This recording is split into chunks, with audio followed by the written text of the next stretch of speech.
যে কয়েকজন ব্যক্তির দোয়া আল্লাহ পাক ফেরত দেন না, তার মধ্যে একজন রোজাদার, একজন মুসাফির, আর একজন হচ্ছে পিতা মাতা। এটা মনে আছে তো? 3 শ্রেণীর মানুষ দোয়া করলেই কবুল, দোয়া করলেই কবুল। এক শ্রেণী হচ্ছে পিতা মাতা, সন্তানের জন্য হাত তুলেছে, আল্লাহ আমার ছেলেটাকে হেদায়েত করো। যদি এই পিতা মাতার আকীদায় শিরিক না থাকে, আমলে বেদাত না থাকে এবং রিজিক হালাল হয়, ইনশাল্লাহ ওর ছেলে হেদায়েত হয়ে যাবে। আরেক শ্রেণী রোজাদার, খাদ্য ছেড়েছে, পানীয় ছেড়েছে, হালাল স্ত্রী ছেড়ে দিয়েছে এবং আল্লাহর যাবতীয় নিষেধ সে বর্জন করছে, কষ্ট করে রোজা আছে, আল্লাহর ভয়ে খাচ্ছে না, কেউ দেখছে না, আল্লাহর ভয়ে পান করছে না, হাত তুলে দোয়া করছে, আল্লাহ আমার এটা চাই, আমার এটা চাই, আমাকে এখান থেকে বাঁচাও, এখান থেকে বাঁচাও, ইনশাল্লাহ দোয়া কবুল হয়ে যাবে। আরেক শ্রেণী মুসাফির, সফর করছে, মুসাফির, হালাল সফর, বৈধ সফর, এই মুসাফিরের দোয়া আল্লাহ পাক কবুল করবেন ইনশাআল্লাহ তাআলা। তবে একজন মুসাফির হাত তুলে দোয়া করছিলেন, নবী সাল্লাল্লাহু আলাইহি ওয়াসাল্লাম দেখে বলেছিলেন যে কিভাবে এই মুসাফিরের দোয়া কবুল হতে পারে, যার খাবার হারাম, যার পোশাক হারাম, যার পানীয় হারাম। তার মানে মুসাফির হওয়া সত্ত্বেও দোয়া কবুল হচ্ছে না রিজিক হারাম হওয়ার কারণে। আর আজকে তো আমরা হারামের পরোয়া করছি না। এটা সেই যুগ যে যুগে মানুষ রিজিকের হালাল হারামের পরোয়া করবে না।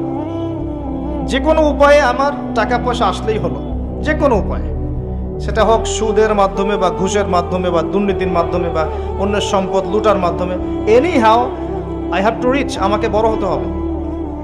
এটা আমাদের কনসেপ্ট। এই কনসেপ্টটাকে আমরা পড়েছিলাম ফিলোসফিতে। এই ফিলোসফির নাম ছিল চারবাক দর্শন।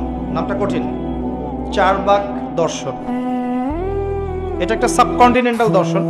তাদের ফিলোসফি হচ্ছে ঋণ করে ঘি খাও, ঋণ করে ঘি খাও, যতদিন বাঁচবে সুখে বাঁচবে।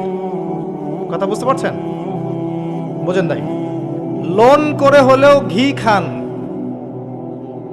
মানে আপনার যেভাবে হোক আপনাকে বিত্তশালী হয়ে জীবনযাপন করতে হবে। মানুষের টাকা মেরে কেটে ঋণ নিয়ে যেমনে হোক নিজের পেটটাকে ভরেন, যতদিন বাঁচবে সুখে বাঁচবে, মরার পরে আর চিন্তা করার দরকার নেই। কথা বুঝতে পারছেন? আমরা এখন এই দর্শনে বিশ্বাস করছি, চলছি।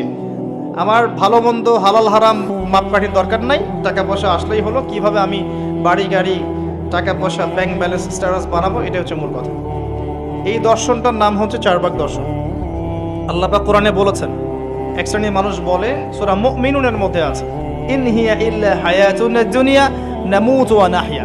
এক শ্রেণীর মানুষ বলে এই দুনিয়ার জীবনটাই আমাদের একমাত্র জীবন, নামুতু ওয়া নাহইয়া, এখানে আমরা বাঁচি, এখানেই মরব। ওয়া মা নাহনু বিমাবউসিন, আমরা পুনরুত্থিত হব না। বাল তুসিরুনাল হায়াতাদ দুনিয়া ওয়াল আখিরাতু খায়রু ওয়া আবকা। আল্লাহ পাক বলছেন, বরং তোমরা দুনিয়ার জীবনকে প্রাধান্য দিয়ে থাকো, কিন্তু পরকাল চিরস্থায়ী এবং উত্তম। আলহাকুমুত তাকাসুর হাত্তা যুরতুমুল মাকাবির। তোমরা প্রাচুর্যের মোহে আচ্ছন্ন আছো, প্রাচুর্যের প্রতিযোগিতা তোমাদেরকে মোহাচ্ছন্ন করেছে, যতক্ষণ না তোমরা কবরে শায়িত হচ্ছ। কাল্লা সাউফা তা'লামুন, কখনো নয়, শীঘ্রই জানতে পারবে। যখন কবর চাপ দিবে শীঘ্রই জানতে পারবে। সুম্মা কাল্লা সাউফা তা'লামুন, আবারও বলছে কোশ্চিন কালেও নয়, শীঘ্রই জানতে পারবে। কাল্লা লাউ তা'লামুন ইলমাল ইয়াকিন। ইলমের অনেক স্টেজ আছে। ইলমাল ইয়াকিন মানে চাক্ষুষ জেনে গেছেন যে জ্ঞানটা আপনি একটা বিষয়, যে আল্লাহ, আপনার এটা ইলমাল ইয়াকিন না, আল্লাহকে আপনি দেখেননি এখনো, আপনার ইয়াকিন হয়নি। যখন কিয়ামতের মাঠে আপনি দেখবেন আল্লাহ আপনার হিসাব নিকাশ নিচ্ছেন, তখন ইলমাল ইয়াকিন হবে। কবর চাপ দিলে কাল্লা লাতুসআলুন্না ইয়াওমাইযিন সুম্মা লাতুসআলুন্না ইয়াওমাইযিন আনিন নাঈম, নিঃসন্দেহে তোমাদেরকে কিয়ামতের দিন নিয়ামতগুলো সম্পর্কে জিজ্ঞাসা করা হবে। তো দুনিয়ার জন্য বাঁচেন না, যারা দুনিয়ার জন্য বাঁচে আল্লাহ পাক তাদেরকে পরকাল ধ্বংস করে দেন। আপনি যদি পরকালের জন্য বাঁচেন, আল্লাহ পাক দুনিয়া আখিরাত দুইটাই গুছিয়ে দেবেন ইনশাআল্লাহ। দুনিয়ার জন্য বাঁচলে আল্লাহ দুনিয়া হয়তো কিছু দিতে পারেন, নাও দিতে পারেন, পরকালে কিছু নাই। পরকালের জন্য যদি আপনি দুনিয়া করেন, দুনিয়া আখিরাত দুটোই পাবেন ইনশাআল্লাহ। একটা হাদিস বলছে সুসংবাদ, আল্লাহ রাব্বুল আলামিন বলেছেন, হে আদম সন্তান, আমার ইবাদতের জন্য সময় বের করো, আমার জন্য, আমার ইবাদতের জন্য সময় বের করো। তোমাকে দুটো জিনিস দিব, একটা হচ্ছে তোমার যাবতীয় দুশ্চিন্তা আমি দূর করে দিব, টেনশন বলে কিছু থাকবে না আপনার। এবং তোমার দুই হাতকে আমি সচ্ছলতা দিয়ে ভরে দেব। শর্ত কি? আমার ইবাদতের জন্য সময় বের করো, আল্লাহর জন্য সময় বের করেন। আর যদি তুমি এটা না করো তাহলে তোমার দুই হাতকে আমি ব্যস্ততা দিয়ে ভরে দিব। এই যে কপালে অভাব লিখে দিবেন আল্লাহ, কোনোদিন অভাব দূর হবে না। আল্লাহ পাক আমাদেরকে তার ইবাদতের জন্য সময় বের করার তৌফিক দান করুন। এখন যৌবনকাল, এত তাড়াহুড়ার কি আছে? পরে ভালো হয়ে যাব। শয়তান এভাবেই ডিসিভ করেছে, প্রতারিত করেছে। যদি পারেন একটা উমরা করে আসতে পারেন, যদি সুযোগ হয় উমরা করে আসতে পারেন। সেখানে গেলে আপনি ফিল করবেন রমজান কি জিনিস। নবী সাল্লাল্লাহু আলাইহি ওয়াসাল্লামের রওজা জিয়ারত করবেন, আপনার মনের মধ্যে একটা চেতনা কাজ করবে। কিরকম চেতনা? নিজেকে ছোট মনে হবে। তার কবরের সামনে দাঁড়িয়ে সালাম দিবেন, পাশে দেখবেন আবু বকর সিদ্দিক রাদিয়াল্লাহু আনহু শুয়ে আছেন, পাশে ওমর ইবনুল খাত্তাব। আপনাকে নিজেকে ছোট মনে হবে।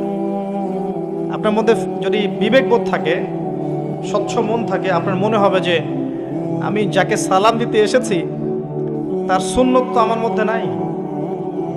আমি যাকে সালাম দিতে এসেছি আমি তো তার দিনের জন্য কিছুই করলাম না। এই দিন তো তিনি আমানত রেখে গেছে। এই ফিলিংসটা আসবে ওখানে গিয়ে দাঁড়ালে ইনশাআল্লাহ তাআলা। তাওয়াফ করবেন, ইব্রাহিম আলাইহিস সালামের কথা মনে পড়বে, ইসমাইল আলাইহিস সালামের কথা মনে পড়বে। সাই করবেন, হাজেরা আলাইহিস সালামের সেই ছোটাছুটি মনে পড়বে, বাচ্চাকে পানি পান করানোর সেই করুণ দৃশ্য মনে পড়বে। আরাফা ঘুরবেন, ঘুরে আসবেন, ওখানে গেলে আপনি কিয়ামত ফিল করবেন, যে মাঠে মানুষ একা একা থাকবে, আল্লাহর সামনে দাঁড়াবে। বাকিউল গারকাত আছে না, পিছনে কবরস্থান, ওখানে গিয়ে দেখবেন উম্মতের শ্রেষ্ঠ মানুষটা ঘুমিয়ে আছে। কারো কবর মাজার হিসাবে নাই, পাকা করা নাই। উম্মতের শ্রেষ্ঠ মানুষটা ওখানে ঘুমিয়ে আছেন, কারো কবর কেন্দ্রিক তাওয়াফ করা হচ্ছে না, চুমু খাওয়া হচ্ছে না, পূজা করা হচ্ছে না। সবার কবরে শুধু এতটুকু পাথর আছে, এতটুকু পাথর দেখে চেনা যায় যে এটা একটা কবর, আর কিছু চেনা যায় না। কার কবর কোনটা সেটাও জানা যায় না। ওখানে গিয়ে দাঁড়ালে আপনার মনে হবে যে আপনি এই পৃথিবীর সবচেয়ে নিকৃষ্ট প্রাণী। আপনার মনে হতে পারে, আমার তাই মনে হয়েছে, যে এখানে যারা শুয়ে আছে তারা জান্নাতি, আমি তাদের সামনে দাঁড়িয়ে আছি, আমার তো কোনো মূল্যই নাই আল্লাহর কাছে। আপনার এই বরত্ব, এই যে ক্ষমতার দাপট, জনবলের দাপট, টাকার দাপট, অর্থবিত্তের দাপট, সব মনটা নরম হয়ে যাবে ইনশাআল্লাহ। মনে হবে যে আপনি খুব ছোট্ট ক্ষুদ্র একটা বান্দা, আসলেই আমি তাই। অহংকারটা কমে আসবে, মন নরম হবে, মৌতের কথা স্মরণ হবে, পরকালের কথা স্মরণ হবে, আল্লাহর নূর আপনার কলবে আসবে ইনশাআল্লাহ। মন নরম না হলে আত্মশুদ্ধি অর্জন হবে না। আল্লাহ পাক আমাদেরকে বোঝার তৌফিক দেখ। এগুলো স্মৃতি বিজড়িত জায়গা। উহুদ পাহাড়ে যাবেন, দেখতে যাবেন, দেখবেন ওখানে ঘেরানো আছে উম্মতের শ্রেষ্ঠ শহীদদের কবর আছে। ওখানে শ্রেষ্ঠ শহীদদের কবর আছে। হামজা রাদিয়াল্লাহু আনহু শুয়ে আছেন ওখানে, মুসআব বিন উমাইর শুয়ে আছেন ওখানে, আনসারী সাহাবীরা ওখানে শুয়ে আছেন। কোনো চিহ্ন নাই, কোনো চিহ্ন নাই, শুধু একটা চিহ্ন ঘেরানো আছে। এখানে হয়েছিল ঘটনা। উহুদ পাহাড়কে দেখবেন, দেখলেই আপনার মনটা নরম হবে। নবী সাল্লাল্লাহু আলাইহি ওয়াসাল্লাম তিনি বলেছিলেন যে আমি এই উহুদকে ভালোবাসি, উহুদও আমাকে ভালোবাসে। এই উহুদ পাহাড় আমাকে ভালোবাসে, আমিও তাকে ভালোবাসি। আর আল্লাহর ওয়াস্তে যাওয়ার আগে যদি কেউ যান, যাওয়ার আগে নবী সাল্লাল্লাহু আলাইহি ওয়াসাল্লামের জীবনীটা একবার পড়ে যাবেন। নবীর জীবনীটা সাল্লাল্লাহু আলাইহি ওয়াসাল্লাম একবার পড়ে যাবেন, তাহলে আপনি জায়গাগুলোর মর্ম বুঝবেন, কোথায় কি হয়েছে। আল্লাহ পাক সফর করতে বলেছেন, সফর করলে অন্তর্দৃষ্টি জাগে এবং আল্লাহ নিদর্শনগুলো দেখলে আপনার আল্লাহর প্রতি তাওহীদ বাড়বে ইনশাআল্লাহ। আল্লাহ পাক তৌফিক দান করুন। রমজান মাসটাকে কাজে লাগা। আমি এই কথাটা বলতে গিয়ে এতগুলো কথা বললাম। দ্বিতীয় সিঁড়িতে নবী সাল্লাল্লাহু আলাইহি ওয়াসাল্লাম বলেছিলেন, সেই ব্যক্তি ধ্বংস হোক যে রমজান মাস পেয়েছে, পাওয়ার পরেও সে আমল করে ইবাদত বন্দেগীর মাধ্যমে আল্লাহর সন্তুষ্টি অর্জন করতে পারে নাই, এই ব্যক্তি ধ্বংস হোক। তিনি বলেছেন আমিন। তার মানে রমজানে আমরা যারা নিজের গুনাহ মাফ করাতে পারবো না, তাদের জন্য ধ্বংস। ঈদ উল ফিতর কাদের জন্যে? যারা রমজান মাসটা কাজে লাগিয়েছে তাদের জন্যেই। قد أفلح من تزكى وذكر اسم ربه فصلى।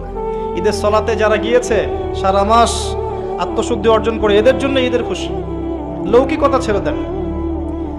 এই রমজান মাসে চেষ্টা করেন যে ইমাম সাহেব যারা আছেন, মুয়াজ্জিন যারা আছেন, সমাজের যে মানুষগুলো সত্যিকারের মিসকিন, এরা তো মানুষের কাছে অভাবের কথা বলতে পারে না। বিত্তবানদের উচিত তাদের দায়িত্ব নেওয়া, তাদের সমস্যাগুলো বোঝা। খেয়াল করে দেখবেন, দুনিয়ার ফাসেক, জালেম, মুনাফিক রমজান মাসে এমন দাপট দেখাবে ইসলামিক সোসাইটির মধ্যে, মনে হবে এরা কতই না বড় পরহেজগার। এই লৌকিকতাগুলো ছেড়ে দেয়। আরেকটা বিষয় বলবো, শুধু এটা বলে আমি অন্য টপিকে যাচ্ছি। শুধুমাত্র খাওয়া আর পান করা এটা ছেড়ে দেওয়ার নামই কিন্তু রোজা নয়। যে রোজা রেখেছে মিথ্যা বলেছে, রোজা হবে না। রোজা রেখেছে কারো গীবত করেছে, রোজা ভেঙে যাবে।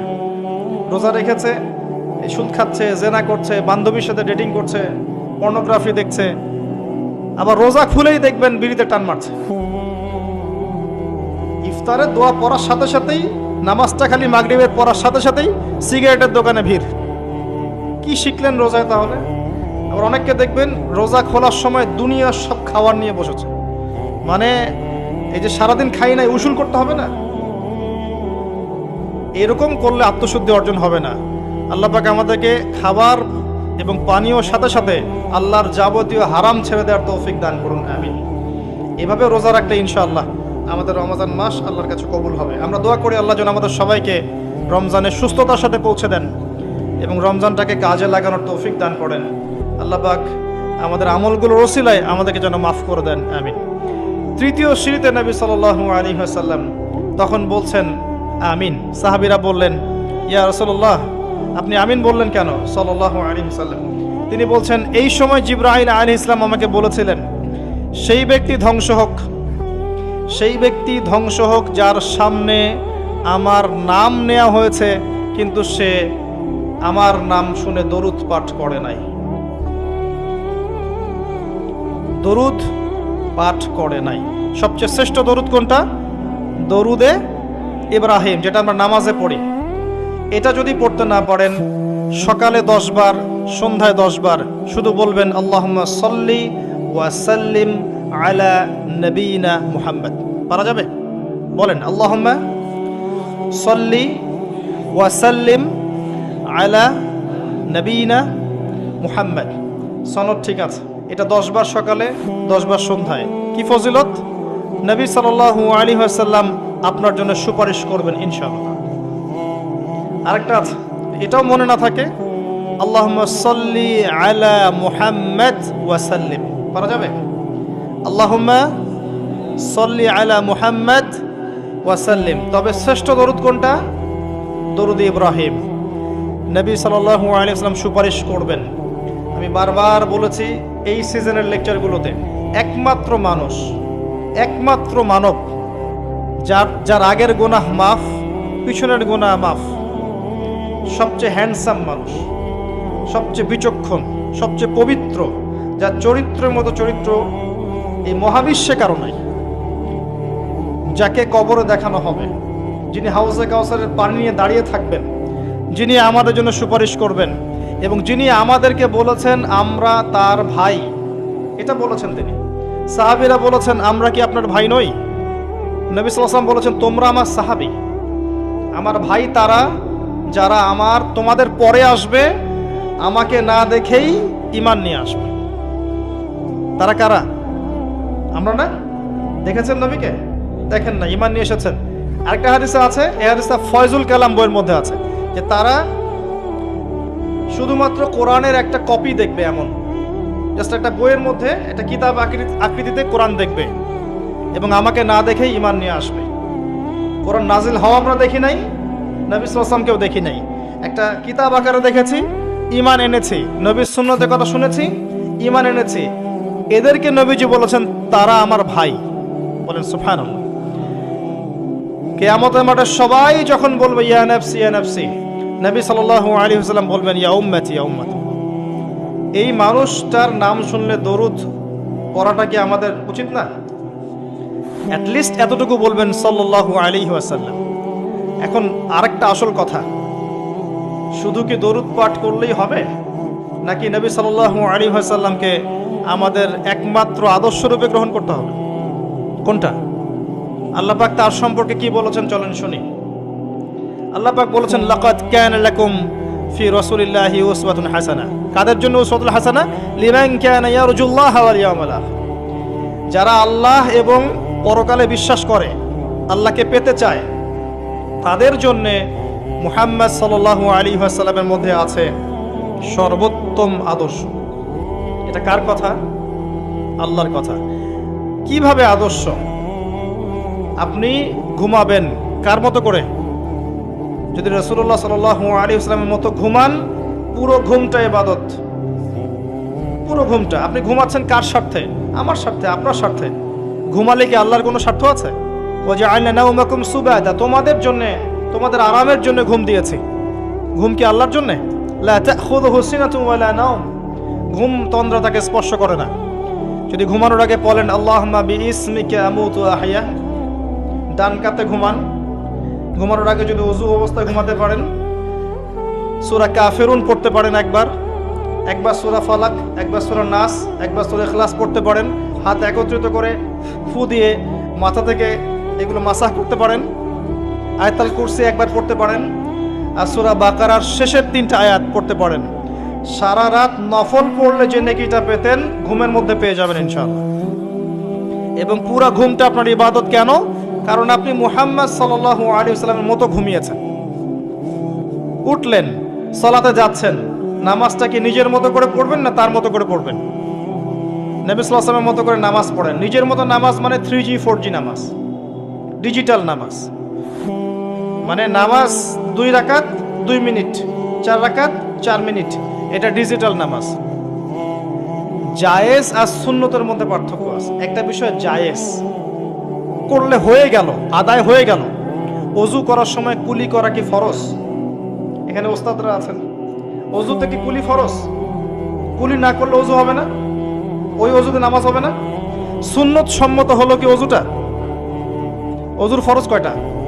4টা। 4টা হলে ওযু হয়ে যাবে না, কিন্তু আপনার সুন্নত পদ্ধতিতে ওযু হবে না। একটা জায়েজ জিনিস, একটা সুন্নাহ, কোনটা নেবেন আপনি? সুন্নাহ। এটাই উসওয়াতুল হাসানাহ। নামাজ পড়ছেন, আদায় হয়তো হয়ে যাচ্ছে, রুকু করছেন, সিজদা করছেন, আদায় হয়তো হয়ে যাচ্ছে, কিন্তু নবীর সুন্নাহ মতো হচ্ছে না। ধীর স্থিরভাবে একদম রিল্যাক্সে প্রশান্তির সাথে এই নামাজটা কিন্তু হচ্ছে না। আর এই নামাজ নবীর সুন্নাহ মতো হচ্ছে না বলেই এই নামাজ আমাদেরকে পাপ থেকে দূরে রাখতে পারছে না।